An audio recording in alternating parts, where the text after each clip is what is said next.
Assalamualaikum warahmatullahi wabarakatuh. Selamat datang di channel IKNS Saham. Sebagaimana biasanya, kita akan membahas fundamental top gainer di hari ini. Namun sebelum kita membahas lebih lanjut, jangan lupa klik tanda subscribe dan like video ini. Oke, yang pertama itu ada BAUT Mitra Angkasa Sejahtera. Saham ini termasuk baru IPO dari bulan Februari. Saham yang dilepas ke publik itu sebesar 30%.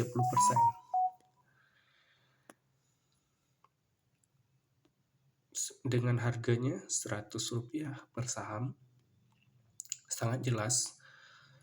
Dia di bidang sektor consumer cyclical. Oke, kita lihat bagaimana fundamentalnya. Equity-nya masih 10,25 miliar, sedangkan liability atau utang 72,15 miliar. Artinya, utangnya 7 kali lebih besar daripada equity. Ya, teman-teman udah bisa lihat ya. Sedangkan sales-nya, penjualan itu sangat lebih besar daripada asetnya. Asetnya 82 miliar, sedangkan sales-nya 116 miliar. Ini cukup bagus dalam segi penjualannya. Namun dari segi lain masih bagus. Dari segi lain kurang bagus, maksud saya. Penjualannya besar tapi keuntungannya juga sangat kecil, yaitu berapa? Net profitnya itu 454 juta, ya, belum sampai ke miliar. EPS belum tercantum di sini. Saya bisa mencari dengan manual, namun hanya saja tidak berada kalkulator di sini. Dari segi ROE-nya itu 4%, masih sangat kecil. DER-nya itu 700% lebih, ya. Dari segi DER ini sangat jelek sahamnya.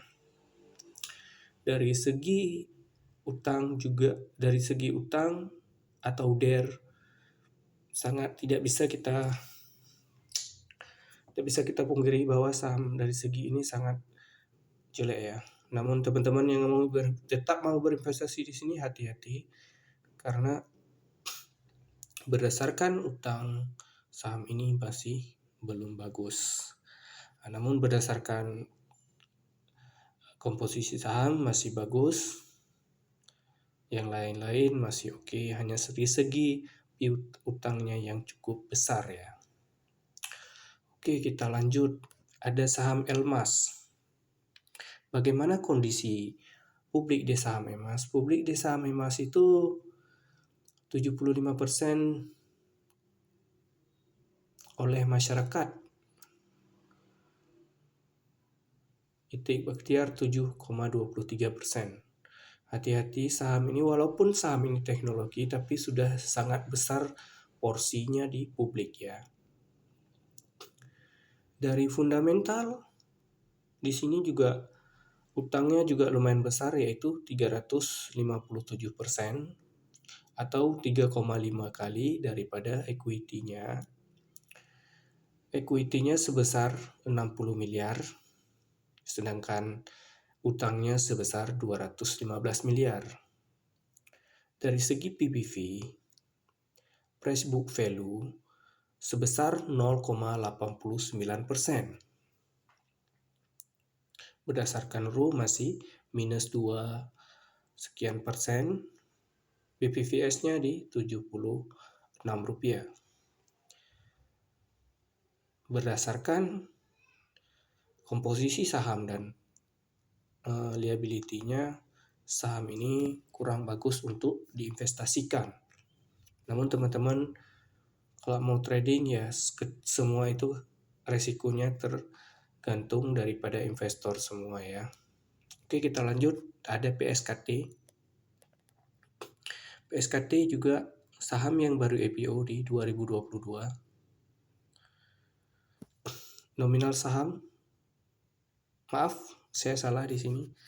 Saham VSKT itu sudah lama, IPO-nya di publik sudah dari 2017. Namun di sini kita sudah lihat dia lama tertidur ya, dari 2018 sudah 5 tahun lebih tertidur.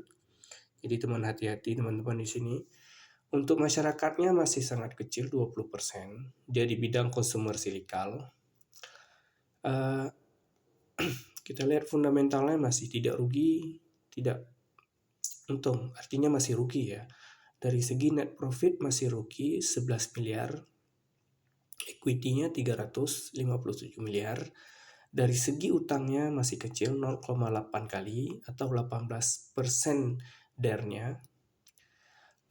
Untuk yang lain tidak ada yang menarik, PBV-nya sudah sangat tinggi ya. Namun kalau teman-teman ingin trading di sini silakan ya. Namun teman-teman harus pahami betul teknikalnya. Dari 6 bulan terakhir dia memang sudah breakout dari 110. Ya, namun tetap hati-hati karena sahamnya sudah lama tidur ya teman-teman. Oke, kita lanjut. Ada IPPE, ada Net TV. IPPE hanya kita baca sebentar saja. Publiknya 21%. Dari segi PBV-nya sudah cukup tinggi dan PER-nya juga sangat tinggi. Dengan DER cukup rendah 1,67% ya.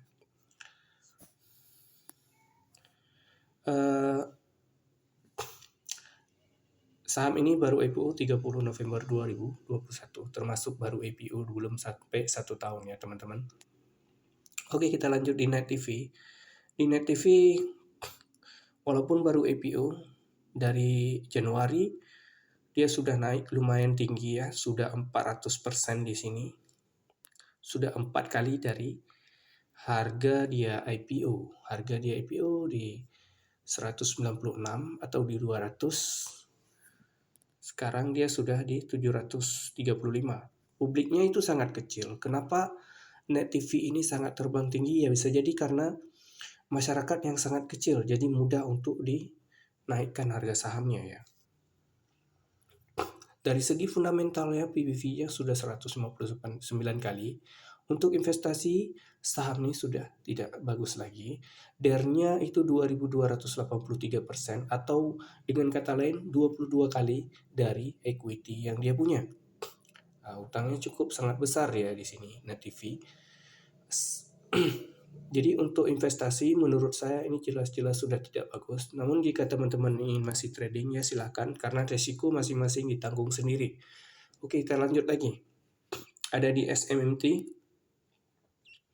SMMT ini dari segi publik 16% masih cukup bagus. Dari segi equity 697%, 697 miliar maksud saya. Untungnya yang cukup besar 23%, return on equity, return on asset 16%, DER-nya masih 40%. Jadi mengapa saham ini naik terlalu tinggi ya? Seingat saya dulu di 100-an, BVVS-nya di 221, sekarang PBV-nya di 1,79, sedangkan PER-nya 7,76 kali. Saham ini bergerak di bidang batu bara. Lumayan bagus sekali fundamentalnya masih. Dalam artinya, jika PER itu 7,76, 7,7 tahun itu akan bisa mengembalikan modal dengan catatan fundamentalnya masih seperti sekarang ya. Tahun 2020 rugi, tahun ini dia naiknya lumayan bukan 100%, malahan itu lebih daripada 500% ya dari 2020.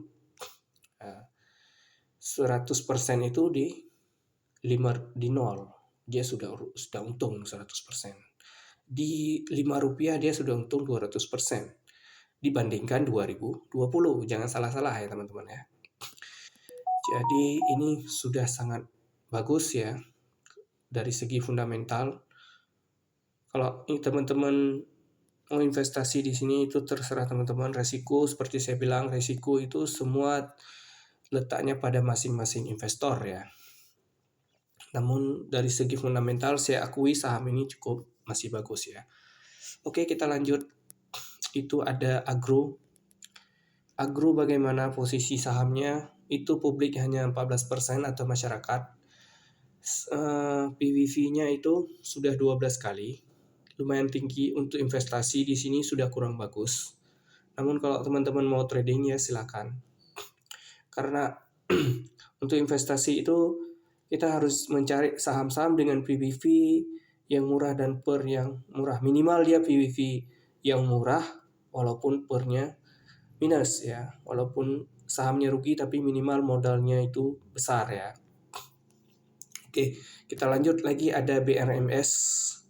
BRMS bagaimana di sini teman-teman bisa lihat. Ini merupakan bagian dari saham grup Bakri. PBV-nya sudah 1,30 kali dan per 118 kali. Utangnya 11%. Dari utang bagus, dari segi valuasinya sudah sangat besar ya. Untuk masyarakatnya masih oke, 43%. Oke, kita lanjut ke saham berikutnya, Dawit. Dawit dari segi profil sudah 56% oleh masyarakat, dan ini perlu sedikit hati-hati. Jika terus bertambah, kita harus lebih waspada di saham ini. Terus bagaimana di tahun 2021 Q3 dia mengalami keuntungan ya dibandingkan Q1 dan Q2 2021. Dari segi PBV masih murah, 0,8 kali. Dari segi per minus 9,77 kali. Ya, ini sahamnya masih tergolong rugi, tapi dari harga wajarnya masih di bawah harga wajar ya, di bawah BVPS-nya. Berdasarkan DER-nya cukup tinggi, 460%. Untuk ROE-nya minus 8%. Berdasarkan utang, saham ini masih tidak bagus. Berdasarkan PBV, saham ini masih murah. Berdasarkan publik, saham ini sudah harus hati-hati ya. Jadi teman-teman kalau mau trading di saham ini silahkan, dengan catatan pahami dulu analisa teknikal dengan baik sehingga teman-teman tidak rugi di dalam berinvestasi saham. Oke, kita lanjut. Setelah ada BCAP, setelah Dawit ada BCAP. BCAP bagaimana? BCAP sama seperti saya katakan kemarin, BCAP itu saham grup MMC. Publiknya 23%, masih bagus. Namun perlu dilihat lagi MMC-nya bagaimana. Equity-nya 5 triliun, lumayan besar. Liability-nya 15 triliun ya. Liability itu utang, equity itu modal. Net profit 23 miliar. Net profit 0,61, kecil jika dilihat dari porsi equity-nya, saham ini masih kecil keuntungannya. Makanya pernya sangat tinggi dan PBV di 2 kali. Akibat keuntungan yang kecil itu menyebabkan per suatu saham itu semakin tinggi, tapi semakin besar keuntungan suatu saham, per itu semakin kecil ya. Jadi teman-teman harus bisa patokan aja di situ. Kalau sahamnya bagus, pernya kecil, itu artinya sahamnya mempunyai keuntungan yang sangat besar berdasarkan harga saham. Oke, kita sudah membahas sampai BCAP tadi. Kita bahas satu lagi nih, ada Bank Arto, Bank Jago. Berdasarkan publik 27%, hampir 28%, masih oke. Berdasarkan harga atau berdasarkan keuntungan EPS itu 4 tahun terakhir Bank Arto rugi. Equity-nya 8 triliun dengan utang 2,85 triliun. Berdasarkan utang, saham Arto ini cukup bagus, dia tidak mempunyai hutang yang besar. Namun berdasarkan keuntungan, saham ini rugi terus dan pernya itu sudah cukup besar ya. Bukan saja per, tapi PBV-nya juga sudah 25 kali. Berdasarkan valuasi dari saham ini tidak layak lagi untuk diinvestasikan. Namun kalau teman-teman ingin trading, silakan pahami betul-betul analisa teknikalnya. Karena saham-saham yang sudah mahal begini, artinya kita membeli dengan harga yang tidak wajar lagi ya. Oke, sampai di sini dulu untuk malam ini. Terima kasih yang sudah menonton video ini. Jangan lupa di like, di subscribe, dan di share kepada teman-teman yang lain sehingga kita bisa secara mandiri membaca dan menganalisa suatu fundamental saham atau fundamental suatu saham. Jadi dengan begitu kita akan berinvestasi dengan aman, nyaman, dan dengan sangat hati-hati di dalam investasi ini. Sampai jumpa di lain waktu. Assalamualaikum warahmatullahi wabarakatuh.